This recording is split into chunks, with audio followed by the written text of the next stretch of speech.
You guys, listen to me right now, okay? Okay, wait, actually, if you haven't seen No Way Home, don't listen to the introduction, just skip right into the video. But if you have, because I just watched it, and I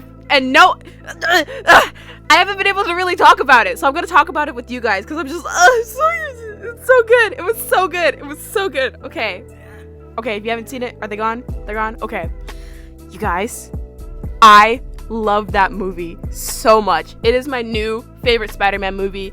Nothing can top this. It is so good. Unless they come out with the Miles Morales Spider-Man, then maybe that one has a fighting chance, but if not, this one is staying on top. I loved it so much. Oh my god. When Andrew Garfield walked through that portal, I was like, ah! And then Tobey Maguire, and I was like, ah! And then but Aunt May, what the heck? That was so unnecessary. Aunt May, that was, as soon as she said, with great power comes great responsibility, I was like, no, why are you saying that, May? No. And then the stuff happened, and I was like, why? And then the memory loss, and Peter didn't tell MJ, and I was like, what are you doing? Just because you saw just she got a little scratch above her eyebrow, you're gonna be like, no, she's safer without me. I can't. MJ's gonna find out though. MJ is smart. She's gonna be like, we did it, didn't we? But like, am I the only one that's kind of like, I didn't realize this until I watched this movie, but I feel like if I had to date a Spider-Man, I would go for Andrew Garfield's, because I don't know, I feel like I just would, I don't know, I love Tom Holland's Spider-Man. Like, I love Tom Holland in general, and his Peter Parker is adorable, quirky, closer to my age, but Andrew Garfield's Spider-Man kind of gave me like the butterflies. I don't know why. I was kind of like, oh, I could be your MJ, okay? You lost your Gwen Stacy, but I can be your MJ. It's okay. But yeah, okay, I'm gonna stop ranting and talking about it, but I love that movie. And then at the end credits, when we saw Eddie and Venom, I was like, yes,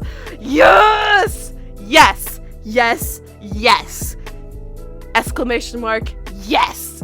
I'm so hyped for the next one, because I know he's gonna be in it, and it's gonna be so good. Okay, let me calm down. Too much excitement. I hope you guys enjoy this video. I'm super excited to make it. The link to the fanfiction as well as the music, or if there are any sound effects, will all be linked in the description below. Make sure to go support the author, especially this one, because we love authors in this community. And if you want to suggest a fanfiction that I should read, like you have one in mind, go to the Discord that is also linked in the description below, and leave a link for me, and I'll go check it out and ask the author if I can read it. Alright, that's all I gotta say. I hope you guys enjoy, and if you have not seen No Way Home, watch it. You could rent it now. I bought it, but like, just watch it. It's so good. It's so good. All right, bye. Have fun. All right.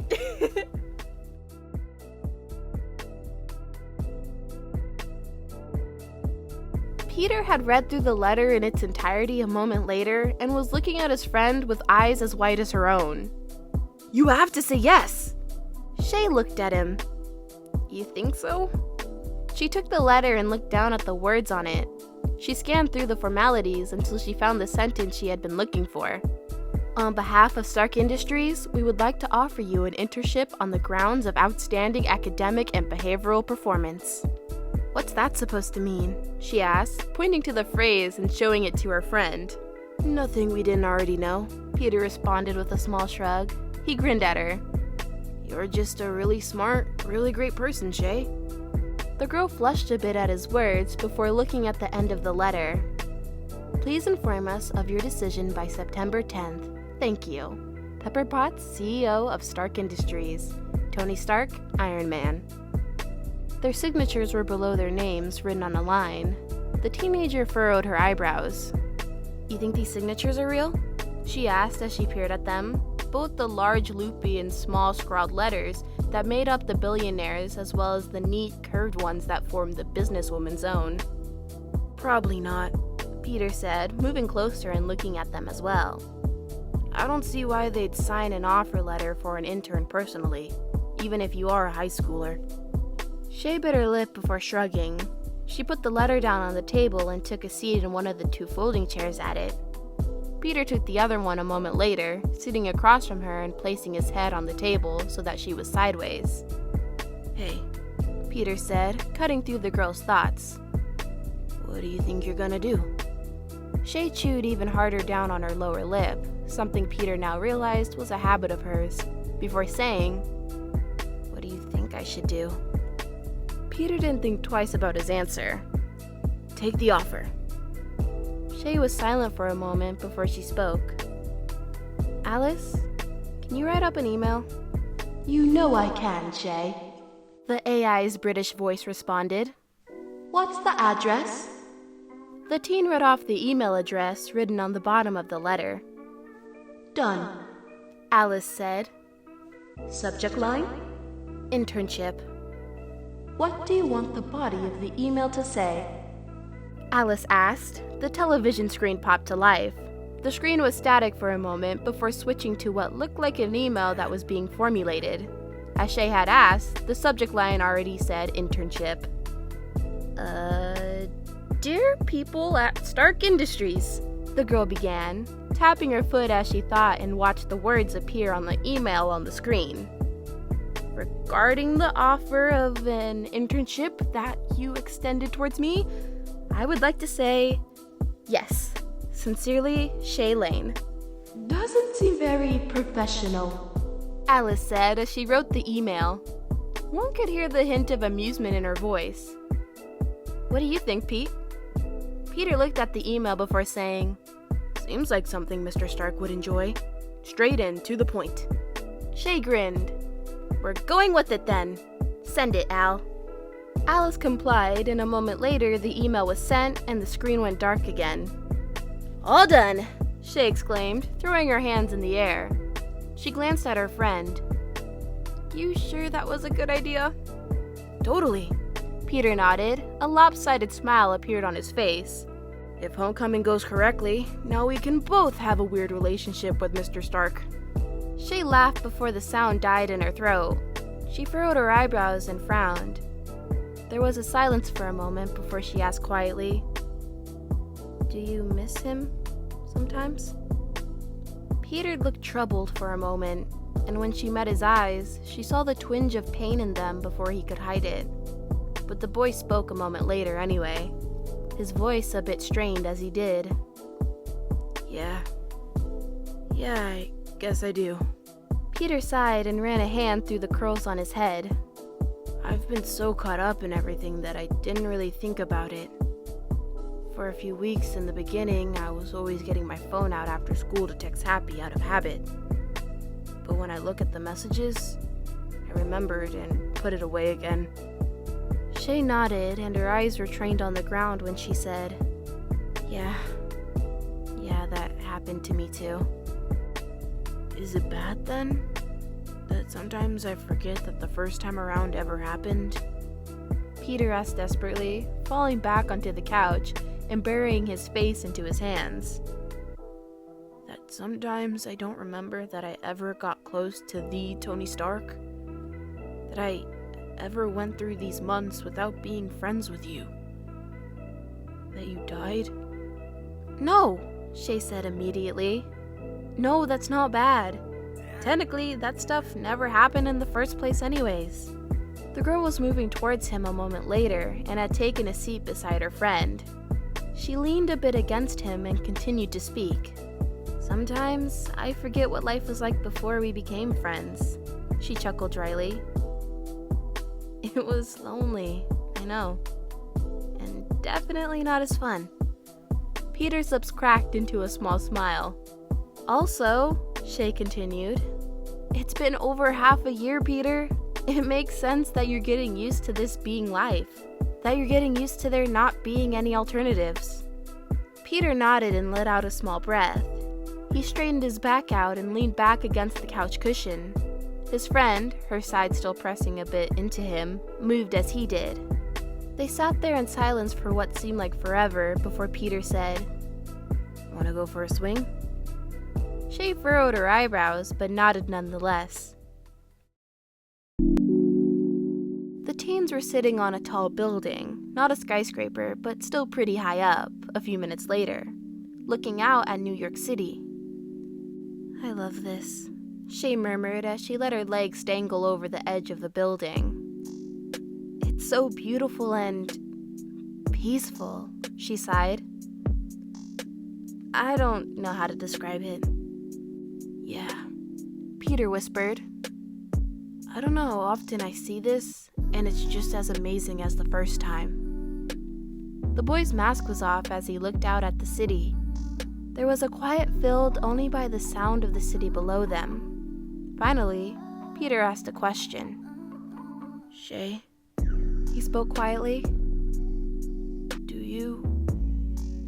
you remember dying?" The girl seemed to freeze. Her legs stopped their swaying when the words left his mouth. She was silent for a moment before responding. "Yes." Did it? Peter's mouth felt dry. Did it hurt? "Yeah," she said, nodding just a fraction of an inch. "Yeah, it did." Were you scared? Shay looked up at the sky above her, the stars that she could see through the smog just because of her enhanced vision. I was terrified.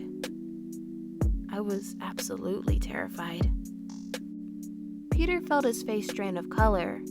He looked over at his friend, and the lights of the city illuminated the small tears rolling down her face, making the drops of water glisten as they fell down her cheeks. You didn't seem like it. He could see barely the small upward tilt of the corners of her lips for a brief moment before it disappeared. I know. What do you mean? When I was dying, I was scared, but I saw that you were scared too, and, I guess I was so determined in my strange mind state at the time to not let you be scared anymore that I made sure you didn't think I was. She snorted. Guess it worked. Peter nodded, and his voice cracked when he spoke again. Yeah, it did. Shay took out her phone that she had stuffed into the pocket of her jacket and looked at the time displayed on the cracked screen. "It's almost 10:30. May will kill you if you're not home soon." Peter nodded and stood up. "I'll take you home." "It's fine, Peter," the girl said, holding up a hand. "Just drop me down. I'll walk." "Shay," Peter said, his voice pleading. "It's dangerous." "You forgot, my good Spider-Man," she interrupted, "that I have means of taking care of myself." She held up her hand and willed a few whips of purple to come out of her fingers. Her magic obeyed, and she smirked in the small bit of extra light it provided. Peter hesitated for a moment, mulling it over before he sighed and relented. "Fine." He crossed his arms. "But I don't like it." Shay laughed. "That's fine. How about this? If I don't text you within 15 minutes, you can assume the worst and come looking for me." Peter thought for a few seconds before he nodded firmly. "I would like that very much, please." The girl grinned. "Sounds like a plan." The superhero pulled on his mask, and a moment later, the two were on the ground. "See ya, Spidey!" she exclaimed with a wave. Peter returned it before swinging away off in the direction of his apartment. Shay was walking down a pretty busy street, looking down at the ground and avoiding all the cracks to amuse herself. "Step on the crack and break your mother's back," she murmured under her breath. She narrowed her eyes and her face scrunched up a bit. Not that that would be too bad. Her mutterings were interrupted by a large group of yells. She instinctively looked up to where the sounds had come from to see a truck barreling down the street. The driver's window was open and he was screaming. People near her probably couldn't hear his words, but her advanced hearing allowed her to pick up every word. "The gas pedal is stuck and the brakes won't work! I can't slow down!" Cars veered to the side as the truck flew down the street. Shay, her heart pounding, saw an entrance to an alleyway a few yards away. She weaved through people watching and slipped into the alley. She knew what street she was on, and not many people hung out here. A quick scan of the alley confirmed her suspicions. The girl closed her eyes, thought of the picture from earlier, and focused on it, imagining herself looking the way she did when the shift was complete. After a moment, the yells were growing closer, and the honks of the truck were getting louder as she opened her eyes. Shay pulled a lock of her hair in front of her eyes and saw that it was bright and colorful. She ran a hand along the features of her face and felt them a bit different than normal. A smile fell on her lips. It had worked. She was snapped out of her thoughts by another yell she had picked up on out of the fray. I'm gonna jump out! The driver's tone was desperate and panicked. He had lost all hope in slowing down and was now just desperate to save himself. Shay took the opportunity to sprint out from the alley.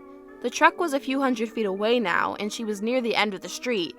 The vehicle was going to smash into the buildings in just a few moments, precious moments that she didn't have to waste. The teen watched as the driver, who was now unbuckled, prepared to make a jump for it. She ran forward just as he leapt through the air and sent a stream of purple energy that she willed to not hurt or burn at him. It held him in place hovering, and people near him, acting on pure instinct, ran forward and pulled him from the air and helped his feet safely touch down as the magic disappeared. Shay blinked and the whole scene suddenly turned varying shades of green as she heard in the back of her head, Danger, danger, danger, crash! The girl spun around to see the truck only seconds away from crashing into the buildings at the end of the street. She desperately threw out her hands and extended her magic as far as she could reach. The bright green world around her seemed to go in slow motion as she watched the wisp of energy reach from her fingers to the back of the truck. They reached it and she held tight, holding the truck back and stopping it just a few yards before it would have crashed into the building. Her vision stayed green though, and she knew why. The driver had said that the gas pedals were stuck and brakes wouldn't work. Shay gritted her teeth and pulled harder. She needed to train if she was going to use her enhanced strength often. Someone! She ground out as she pulled harder. The wisps that were attached to the truck reflected her struggle, tightening a bit against the metal and indenting into the part they were wrapped around. Someone get in and pull up the gas pedal! For a moment, no one moved. Then a small boy, maybe around the age of 10, ripped himself from his mother's arms, ran forward, jumped up, and yanked open the truck driver's side door. Ignoring the cries of his parents, the boy scrambled inside and disappeared from her view. A moment later, though, the tire stopped moving in the pull against her, and her magic ceased. The green of her vision disappeared as she blinked once more, and the boy hopped out from inside the truck. He hurried to the back of the truck, closer to where Shay was, and said what she already knew. "You can let go now." "Henry!" A woman Shay assumed was his mother shrieked, running forward and pulling him into a tight embrace. The teen felt her heart clench a bit at the scene as she released her hold, and the purple energy disappeared, allowing the girl to simply gasp for breath. Yeah, my arms are gonna be sore tomorrow, she muttered, rubbing at her limbs and wincing a bit before she turned back to the boy and his mother as the woman lectured her son desperately, mainly just repeatedly commanding that he never do that again. "Am I right in assuming that your name is Henry?" The words stopped flowing from his mother's mouth as all eyes that weren't on Shay already turned to her. After a brief, yet painfully long moment, the boy nodded. "Yes." Shay cracked a smile despite the ache she was feeling in her muscles. "You were very brave. Thank you." "Thank you, miss," Henry said, looking at her with eyes shining brightly. He had stars in his big brown orbs as he looked at her, and it felt strange to have them directed to her. "I couldn't have stopped it for good if you hadn't helped me, though," Shay said firmly. She knelt down and extended her fist gently. Henry looked at it in awe before his face lit up and he gave her the hardest fist bump a kid his size probably could. "Well," Shay said, straightening up as the boy returned to his mother's side a few feet away, "I should get going." She glanced around before remembering the fire escape she had seen in the alley she had transformed in. A quick plan formulated in her head as she got an idea. It was stupid, but maybe it was just stupid enough to work. "Wait!" Henry shouted as he saw her prepare herself to go. "What's your name, miss?" Shay felt a smile appear on her face as she concentrated on what she wanted her magic to do. Call me Supernova. The teen could see those around her look at her the same way the boy had. And a moment later, it was even more so when she succeeded in what she had wanted to do. Shay focused her magic out of her hands and pushed down. The energy pushed her upward and into the air as if she was flying. She landed in the roof nearby and touched down and fell against the stone roof. She reached into the pocket of her jacket and saw that she had 5 minutes to get home before Peter went out looking for her. More like 2, knowing how paranoid he would get. The girl pursed her lips and pulled herself. She imagined her own appearance and willed her transformation to melt away. A moment later, she opened her eyes and looked at a lock of her hair. It was normal again. A run of her hand over her face allowed her to feel the features she was so familiar with now after all these years. Success! The girl climbed down the fire escape quickly and looked out the alley to see the crowd of people had barely shrunk. She slipped out of the alley and began jogging down the sidewalk, dodging people as best she could, before turning a corner and breaking out into a run when she saw the street literally abandoned. 5 minutes later, she was running up the steps to her building to the front door and whipping out her phone to text a lightning-fast message to her friend. 10:52 p.m. Shay.